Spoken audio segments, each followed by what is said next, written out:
Tu vas participer au prochain rallye des cimes historiques, qui est le premier donc. Et bon, je suppose que cette, on va pas dire cette épreuve, mais cette concentration d'anciens va te rappeler certainement de très bons souvenirs. Ça réveille plein de grandes histoires. C'est du passé, bon, qu'on a l'impression qu'il est très proche, alors que ça fait quand même pas mal d'années. Puisque pour moi, le premier, c'était en 73, je crois. Et donc c'est bien, moi je trouve c'est bien parce que ça nous permet de remettre ces voitures qu'on avait laissées dans un coin, de les faire revivre. Et pour nous, ça nous rappelle tous ces noms du passé qui sont là. Oui, tu vas rencontrer certainement d'anciens concurrents qui ont couru sur les mêmes pistes que toi, je suppose. Ah oui, oui, je pense à des noms comme Paciodi, Bernade, qui sont de l'histoire ancienne. Malheureusement, on ne va pas voir Arnaud Boucher, Jugé Chicopard et tous ces gens-là, mais le souvenir reste entier pour eux. Mais ces copains qu'on a rencontrés dans cette épreuve-là, ben, pour tout le monde le temps est passé, mais ça va nous faire plaisir de se rencontrer. Oui. Oui. Alors c'est l'occasion aussi, comme tu viens de le dire, de faire rouler ces vieilles dames hein, qui sont au repos depuis certainement fort longtemps. Alors toi tu as choisi la 4L. Hein, Et oui, c'est la 4L, c'est mes premiers amours de la compétition automobile. Et ça me fait revenir à un passé que je m'étais dit, j'étais gamin à l'école, j'avais vu un reportage dans lequel Arnaud Boucher faisait ce premier rallye avec une Jeep de son père. Et je m'étais dit un jour, si je pouvais le faire, ça serait bien. Et je suis arrivé à le faire et ça m'a ouvert plein de portes. C'est vrai, avec le rallye des cimes, ça m'a amené au Dakar et dans plein d'autres épreuves. Et pour ça, pour moi, ça fait partie d'un grand morceau de ma vie. Oui, alors cette 4L, tu peux nous la présenter un petit peu?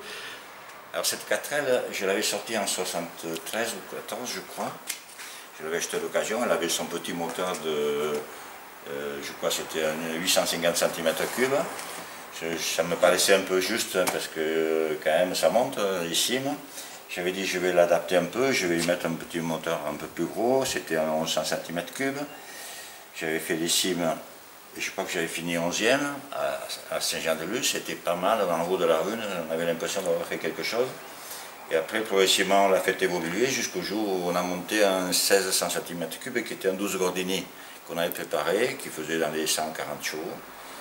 Et après une course dune et marée qu'on avait très bien terminée d'ailleurs, j'avais cassé le moteur et puis j'avais remis un 1800 Alpine et qui est dessus. C'est le moteur actuel alors? C'est le moteur actuel, donc elle n'a pas trop vieilli, elle a gardé quelques rides bien sûr, les rides du rallye, mais elle fonctionne et elle fonctionne bien et je pense qu'elle va encore me rappeler ses souvenirs sur ces montées comme le Jara et autres.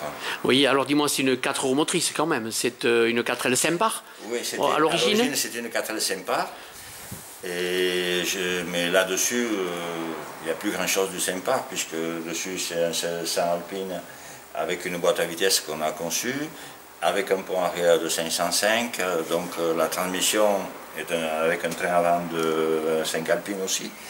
Mais à l'origine, c'est la base d'une 4L Sempar. Une 4L Sempar. Alors, bon, moi je me souviens, parce que j'étais dans les années 70 sur le bord des pistes, et quand on attendait toujours le proto de chez Couillette, et on se demandait quelle forme il allait avoir. Parce qu'après la 4L, moi j'ai des photos avec je dirais une Renault 5, et puis d'autres types de véhicules qui étaient toujours particuliers. Hein. Je crois qu'on avait beaucoup d'imagination chez Couillette. Oui, ben, on a fait dans l'originalité, mais en fait, à l'époque, il y avait tout à inventer au niveau du rallye des cimes, parce que la Jeep, c'est l'âme du rallye des cimes, et la Jeep, on l'a fait évoluer, on a eu des beaux jours avec, on a fait les 24 heures qu'on a gagné plusieurs fois et tout, mais on était arrivé à saturation par rapport à certains principes de base de la dynamique et de passer la puissance au sol. Donc de là, on a fait des autos qui nous semblaient un peu plus appropriées, mais la porte était ouverte à toutes les créativités, et on a essayé d'être parmi ceux-là, de créer quelques trucs. Bon, de la 4L, après ça a été le proto avec le moteur central, et après ça a été la série de buggy qu'on a construit, dont on en a construit 6 ou 7. Oui, d'accord, on les voit encore, hein, on les voit rouler encore.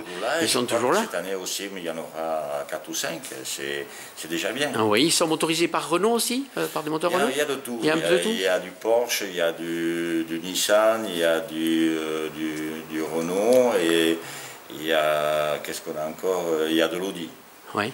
Et dis-moi, tu as parlé du Rallye des Cimes, tu en es à combien de participations au Rallye des Cimes? Tu les as comptées ou... Si je dis le chiffre, ça va pas me rajeunir. Ça fait, je crois que cette année, ça sera mon 42e Rallye des Cimes.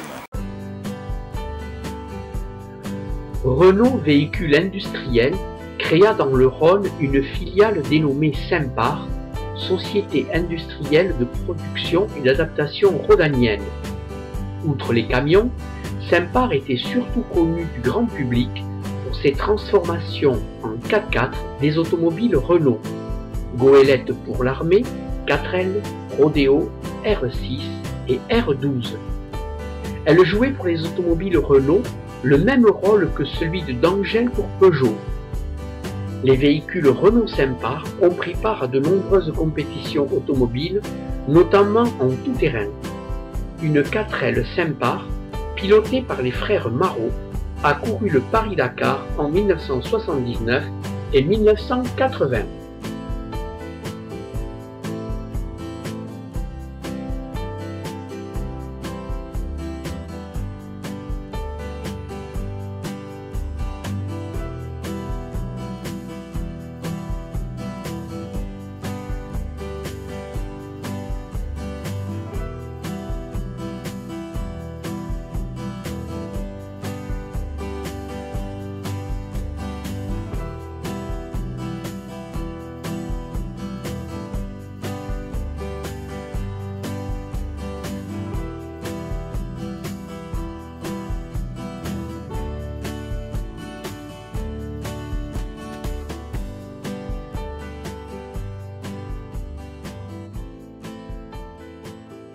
J'ai fait 40 Dakar, 39 Dakar, je voulais arriver à 40 et je n'ai pas pu. Oui. Mais bon, on est là pour en parler, c'est bien. 39 Dakar, d'autres raids aussi que le Dakar? Ah oui, oui, j'ai fait le rallye des Pharaons, le rallye du Maroc. Oui, il y a eu beaucoup de raids dans ma vie. Oui. En tant que concurrent ou en tant que mécano?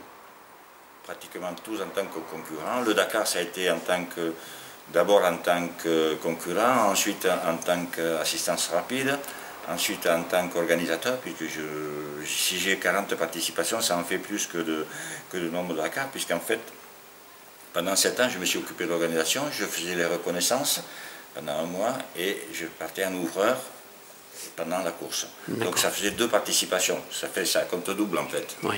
Donc j'ai fait, oui, j'en ai pas mal bourlingué de ce côté-là.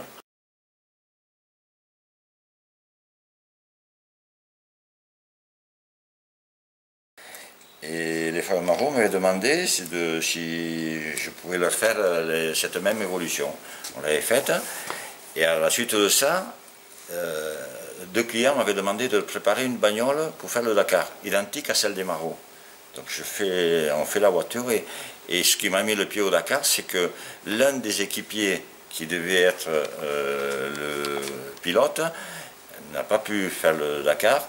Donc le copilote m'a demandé si je pouvais le remplacer. Bon, ça a été, au départ, je disais que c'était une folie.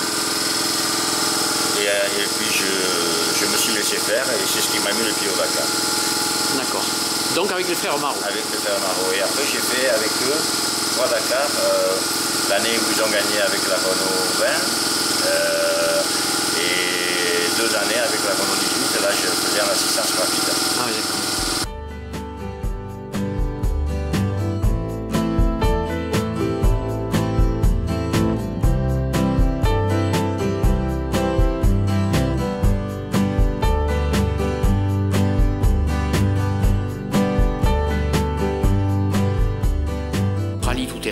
Depuis tes débuts a beaucoup évolué, le rallye tout-terrain en général, le rallye des cimes aussi. Quel est ton sentiment par rapport à cette évolution du rallye tout-terrain? Cette évolution, elle va dans le bon sens sur certains points. Le terrain, on a adapté le terrain aux voitures modernes, Il ne faut pas non plus trop rentrer dans cette configuration au-delà de ça, puisque ça va très très vite. Je pense qu'il faut rester en dessous d'une certaine vitesse. Ce qui est le plus gênant aujourd'hui, moi je trouve que le rallye des cimes, il a bien évolué. Par contre, sur le plan de la réglementation, on a des gros handicaps, le style Natura 2000 qui bloque beaucoup dans certains endroits qu'on pourrait faire et qui fait que ça réenchérit le coût de cette opération. Et après, sur le plan de certains éléments de sécurité sur les véhicules, je trouve qu'il y a un peu d'abus dans certaines pièces à remplacer systématiquement, du style ceinture de sécurité, siège et autres, qui vont dans la sécurité mais qui ne se justifient pas du tout. Ça, c'est le côté négatif, qui n'a rien à voir avec le rallye des cimes, mais dont le rallye des cimes souffre, parce qu'il y a ici une pépinière de jeunes qui aiment ça. On a la chance d'être dans une région qui nous permet ça, parce que le rallye des cimes est quand même unique. Et cette pépinière de jeunes qui fait 1 ou 2, voire 3 rallyes dans l'année, ne peut pas toujours investir les sommes qui sont nécessaires, que ce soit pour faire un rallye, pour en faire 20. Donc j'estime qu'il y aurait moyen d'adopter d'autres conditions.